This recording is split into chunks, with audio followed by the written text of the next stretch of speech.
Hello दोस्तों आज बात करने जा रहा हूँ चील से संबंधित सामान्य ज्ञान के बारे में। अगर दोस्तों आप भी चील के बारे में जानना चाहते हो तो बने रहिए वीडियो के साथ। तो सबसे पहले बात करते हैं चील। शेन कुल फैमिली कौन सी है इसकी? फैलकोनिडीज की फैमिली है का बहुपरिचित पक्षी है। यानी कुल कौन सा है? शेन कुल है। और फैमिली कौन सी है? फैलकोनिडीज की फैमिली है।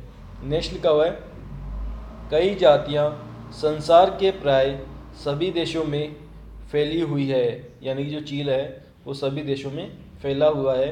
नेक्स्ट है चील लगभग 2 फुट लंबी चिड़िया है। कितने फीट लंबी चिड़िया है? 2 फीट लंबी चिड़िया है। इसका सारा बदन कलछोह भरा होता है। कैसा होता है दोस्तों? कलछोह भरा होता है। नेक्स्ट है चील उड़ने में बड़ी दक्ष होती है।